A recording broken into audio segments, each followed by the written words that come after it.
A heavy aluminum hull cuts through the murky currents of the Illinois River. The engine roars. Suddenly, the rhythmic mechanical hum shatters into a chaotic drumming of violent, wet impacts. The water surface explodes. A massive hail of silver bodies launches 3 meters into the air. Cold, heavy muscle slams into the fiberglass deck. Bone crunches against the metal steering console. The deafening slaps echo across the water. A 40-kilogram projectile in free fall easily fractures a driver's jaw. The Asian Carp operates as a biological missile. When frightened by boat vibrations, the school triggers a collective panic reflex. Thousands of fish simultaneously erupt into the sky. The river boils. But this kinetic chaos is merely a surface distraction from a far deadlier invisible catastrophe. Beneath the waves, these invaders execute a systematic biological takeover. An adult carp vacuums up to 20% of its own body weight in plankton every single day. They strip the foundation of the freshwater food chain bare, leaving native species to starve. In large sections of the Mississippi River Basin, Asian carp now constitute between 80 and 90% of the total living mass. It is biologically equivalent to a thriving human metropolis where every original inhabitant vanished, replaced entirely by millions of identical clones of just one person. Complete homogenization, total domination. The financial bleeding perfectly matches the ecological devastation. Since the year 2009, the federal government has incinerated over $600 million.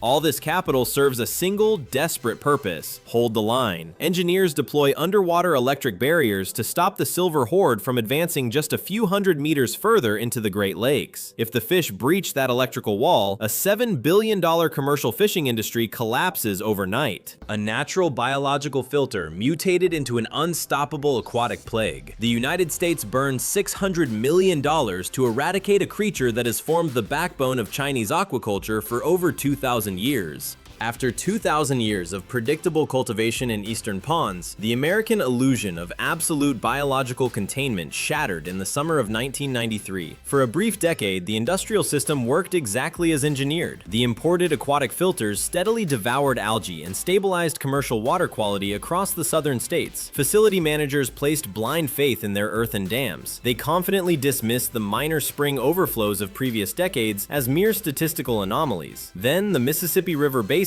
collapsed under weeks of relentless rain. The Great Flood of 1993 unleashed an unprecedented volume of water across the continent. River gauges registered peaks 15 feet above established danger zones. This immense pressure set hydrological records untouched for a century. The raging disaster wiped out critical infrastructure and left behind $15 billion in absolute ruin. Such massive economic destruction directly mirrors the physical erasure of an entire geographic region by sustained military bombardment. Thousands of square miles of agricultural land disappeared under the thick brown currents. The rising deluge aggressively overtopped the levees and blindly swallowed commercial hatcheries, scientific research facilities, and municipal wastewater plants. The protective earthen walls simply dissolved. Nature effortlessly dismantled the cages. Millions of captive fish caught the violent overflow and immediately surged into the open wild river channels. But where did these millions of exotic fish even come from before the Great Escape of 1993? They did not arrive naturally. America purchased its own biological invaders to survive a self-inflicted chemical bombardment. Following World War II, an unprecedented agricultural boom demanded massive crop yields. Farmers saturated the soil with synthetic nutrients. Between 1960 and 1980, the application of nitrogen fertilizers multiplied 6 times. Heavy rains washed millions of tons of phosphorus straight from the fields into the natural watershed. Thriving commercial fisheries transformed into stagnant, toxic environments. Runoff fueled aggressive algal blooms. The water turned a thick, poisonous green. A pungent stench of rotting vegetation hung heavy over the commercial ponds. Thick algae blocked sunlight from reaching even 2 inches below the surface. Oxygen vanished. Millions of native fish suffocated in the dark, depleted water. The devastation reached an unimaginable scale. Lake Erie, a critical freshwater reserve, suffered catastrophic eutrophication. By the late 1960s, toxic algae formed a massive dead zone spanning roughly 2,000 square miles. That is an area larger than the state of Rhode Island. Ecologists stared at the rotting shores in absolute despair. The public gave this once thriving water body a grim new title: the Dead Lake.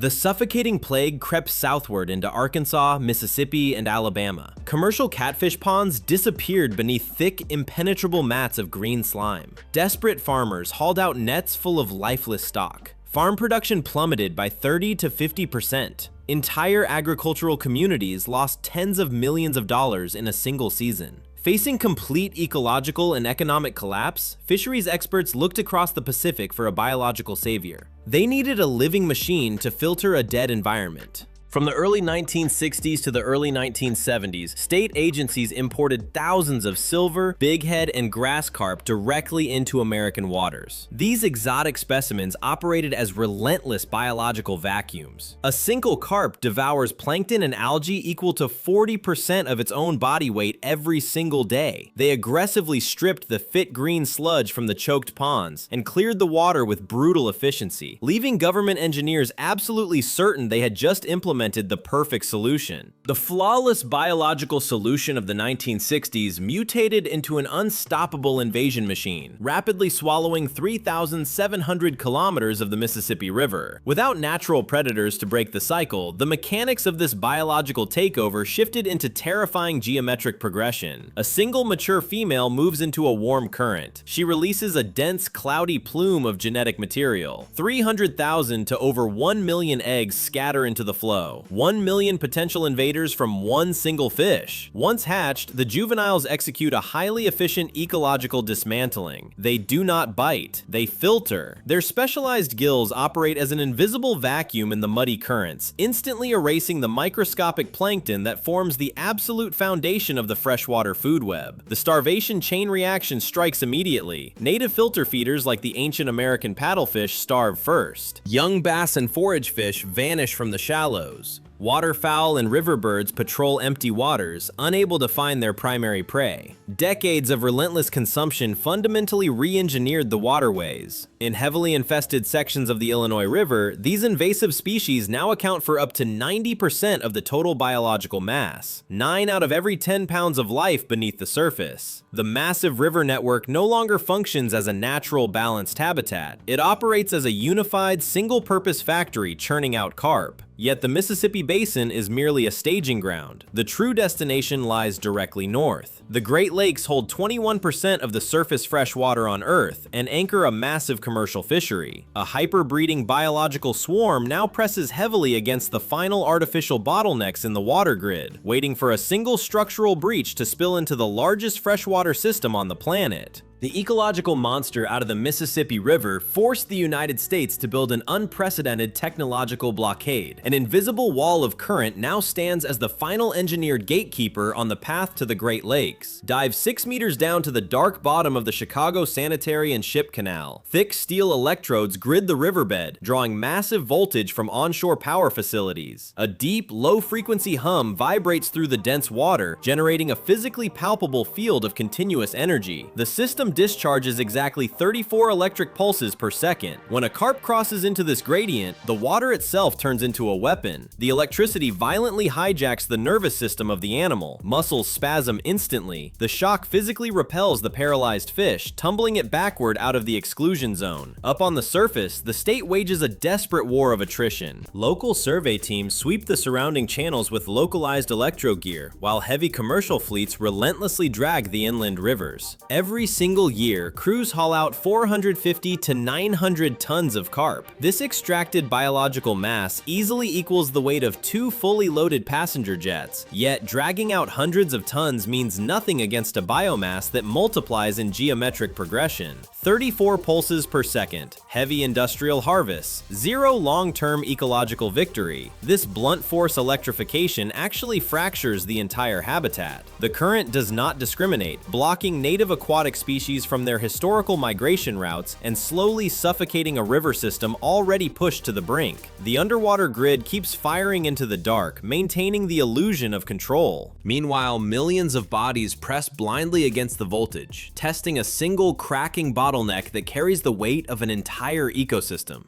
While Chicago shocks its water, on the other side of the planet, a completely different system operates. Just 1 hectare of a Chinese pond turns this exact same biological monster into 2 to 5 tons of valuable protein using simple duckweed. Across the country, vast aquaculture zones swallow the horizon, acting as giant outdoor factories under the open sky. Local cooperatives manage continuous farming areas covering thousands of hectares. It is a massive, relentless food production engine. The secret to sustaining this extreme population density lies entirely in the raw material of their diet. Most industrial farm fish demand expensive, high-protein marine pellets to survive. Carp do not. They filter the water itself. They sweep up microscopic plankton. Farmers shovel rough-textured organic matter directly into the feeding zones. Coarse grain bran, shredded agricultural waste, thick blankets of bright green duckweed, and crushed plant leaves coat the surface. America fights an aggressive, high-voltage war against this species. China integrates it into a perfectly balanced, low-tech biological loop. The fish rapidly convert cheap agricultural scrap into dense muscle, pure biological efficiency. Because these fish thrive on basic plant matter instead of premium marine protein, the financial equation fundamentally changes. The absolute cheapness of this rough, natural diet keeps the final production cost phenomenally low. These thousands of hectares with cheap feed merge into a colossal biological machine, an industry worth $200 billion.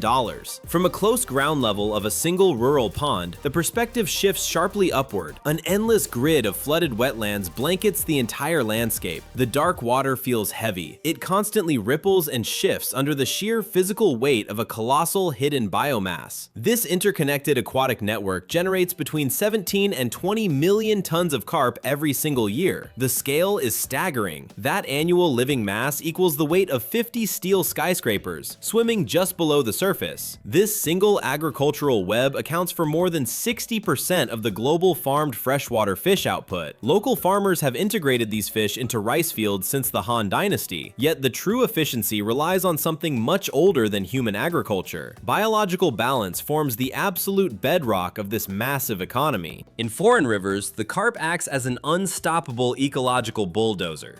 Here, it remains a strictly regulated part of the local food chain. The fish do not destroy the environment because their DNA perfectly matches it. Natural predators aggressively hunt them.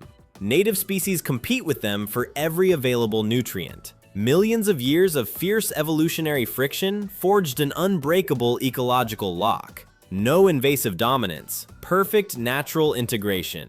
The inland waters yield 20 million tons of living protein, delivering this massive harvest without a single blow to the ecosystem. After months of slow, silent growth in the murky depths, time suddenly accelerates. The entire $200 billion ecosystem shifts into gear in a matter of hours when the massive harvest begins on the waterfields. The low rumble of heavy diesel engines shatters the morning silence. Steel winches scream under immense tension. Huge nylon nets aggressively tighten toward the center of the pond. The calm surface breaks. A deafening roar of churning water erupts. Thousands of thrashing bodies slam against each other in the shrinking trap. Pure kinetic chaos. In a single mechanical pull, the massive mesh lifts 5 to 20 tons of living fish. That is the equivalent weight of a fully loaded city bus extracted from the water in mere minutes. Locally, this dense biological mass costs just $2 to $4 per kilogram. Cheap, accessible fuel. But the true mechanical scale of this operation targets the globe. These rural provincial ponds act as the beating heart of a worldwide supply chain. Fleets of aerated transport trucks swallow the live cargo. Southeast Asia, Africa, Eastern Europe. A species that triggered an ecological disaster in American rivers now secures the food grid across 3 continents. The heavy nets finally snap shut. Convoys of dripping trucks aggressively accelerate down the dirt roads toward the export hubs, delivering the raw biological harvest directly to the cold steel lines of deep industrial processing. Vibrating conveyor belts and cold steel blades exist entirely for this single calculated endpoint. A standardized block of biological matter transforms into a meticulously engineered culinary masterpiece on a porcelain plate. The raw fish hits the heated wok. The Maillard reaction ignites at exactly 300 degrees Fahrenheit. Pale, uniform skin instantly blisters into a razor-thin, crispy crust. A glossy crimson glaze follows. Vinegar, sugar, crushed garlic, and minced ginger merge into a dense liquid architecture. This thick syrup cascades over the fried fish, filling the air with an aggressive sweet and sour aroma. The active gingerol compounds chemically erase any trace of the muddy water. Total sensory manipulation. In a lighter preparation, cooks steam the carp slowly to preserve its delicate, natural sweetness. Precise heat gently breaks down the tight muscle fibers. Fresh ginger and sliced green scallions blanket the soft, translucent flesh. Boiling oil slowly pours over the green scallions. The sharp crackle of hot fat forces the herbal essential oils deep into the melting white meat. A humble creature, once packed by the thousands in massive industrial sorting tanks, suddenly becomes the absolute center of a giant banquet table. We consume the illusion of perfect control over nature. During colder seasons, the carp takes its final communal form. Kitchens boil the discarded fish bones for hours to extract pure collagen. This continuous thermal breakdown yields a thick, opaque broth for a steaming hot pot. Tender slices of meat absorb the rich, slightly spicy liquid. The dish merges seamlessly with fresh greens and noodles. It feels like a rustic, organic harvest, completely hiding the cold, mechanical reality of its mass production. Dense steam slowly rises above the boiling broth, dissolving quietly into the air. But for this tender meat to reach the porcelain, a living creature must pass through an industrial meat grinder and freeze down to -40 degrees Celsius. The moment a carp leaves the breeding pond, its biological identity vanishes. It becomes raw material. Automatic vibrating conveyors swallow the wet catch. Steel plates shake and align the heavy bodies, sorting them strictly by length and mass. The optical sensors and mechanical gates classify tens of thousands of individuals per hour. That is roughly 3 fish processed every single second. Absolute precision, zero biological variation. The material then enters the decontamination tunnel. High-pressure hydroabrasive jets strike the scales from multiple directions. The water hits with the force of an industrial sandblaster, violently stripping away river mud, organic slime, and microscopic parasites in milliseconds. The complex river dweller becomes a sterile, hygienic blank. Then the mechanical dismemberment begins. High-speed, automated circular blades slice through tissue, separating the carcass into perfectly uniform white portions. Specialized deboning extractors rip out the remaining skeletal frame without crushing the delicate muscles. The machines leave absolutely no trace of the original animal, churning out identical clean fillet blocks suitable for global export. The final stage of this mechanical erasure is absolute cold. The processed flesh enters a rapid freezing chamber. The ambient temperature plummets to between -35 and -40 degrees Celsius. This brutal thermal shock locks the cellular structure in place before the tissue can degrade. Robotic loaders pack the frozen slabs tightly into rigid export boxes. The relentless industrial transformation finally halts inside dark, humming shipping containers, stabilizing the product for worldwide distribution at exactly -18 degrees Celsius. And while refrigerated trucks obediently transport frozen fillets at -18 degrees, live carp capture global rivers entirely for free, breaking foreign ecosystems. A controlled food product becomes an unstoppable biological weapon. The Danube River basin in Europe faces a complete structural collapse. Clear currents turn into the suffocating, murky water of dead rivers. Carp aggressively churn the bottom sediment like massive underwater bulldozers. They suck in the mud, strip it of microscopic nutrients, and spit out the silt. This constant mechanical feeding instantly blocks sunlight. Green aquatic vegetation dies off. Native habitats vanish. The ecosystem collapses. In several European lakes and inland canals, this single species now constitutes 70 to 90% of the total freshwater fish biomass. 9 out of every 10 fish living in the water. Absolute biological monopoly. The catastrophe crosses oceans to Australia. In the massive Murray-Darling River basin, the invader dominates completely, claiming 80% of the local fish biomass. Millions of tons of alien flesh suffocate the native waterways. The annual ecological damage exceeds hundreds of millions of dollars. A cheap commercial fish effectively drains the national economy. The severity of the crisis forces the Australian government to develop nationwide biological control methods at the state level, engineering a targeted viral strike against the invasive population.